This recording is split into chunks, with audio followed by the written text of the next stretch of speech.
اللہ تعالیٰ قرآن پڑھا جائے تو خاموش رہو، یعنی اللہ فرماتا ہے، مگر نماز میں امام کے پیچھے اہل حدیث فاتحہ وغیرہ پڑھ کر کیا قرآن کی آیت کا انکار نہیں کر رہے؟ بھائی نہیں کر رہے، اس لیے کہ اللہ تبارک و تعالیٰ قرآن میں فرماتا ہے فَقْرَؤُوا مَا تَيَسَّرَ مِنَ الْقُرْآنِ، اے نبی کریم صلی اللہ علیہ وسلم اور نبی کریم صلی اللہ علیہ وسلم کے مقتدیوں صحابیوں، تم سب کے سب قرآن پڑھو جو میسر ہو۔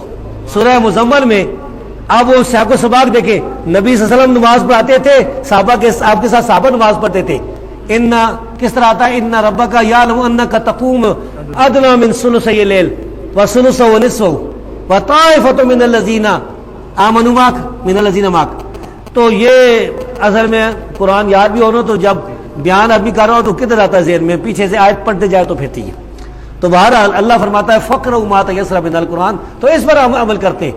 دوسرا یہ ہے کہ یہ قرآن جب پڑھا جائے تو خاموش ہو۔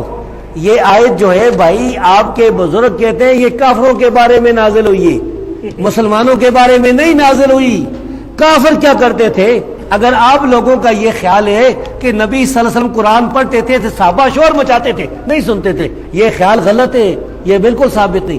کافر البتہ شور مچاتے تھے، کیونکہ قرآن میں اللہ نے فرمایا وَقَالَ الَّذِينَ كَفَرُوا لَا تَسْمَعُوا لِهَذَا الْقُرْآنِ، کافر کہتے تھے قرآن نہ سنو۔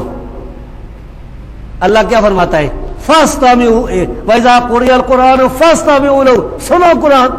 کافر کہتے ہیں لا تسمعوا، اللہ کہتا ہے فَاسْتَمِعُوا، اور کافر کیا کہتے ہیں وَالْغَوْا فِيهِ، شور مچاؤ۔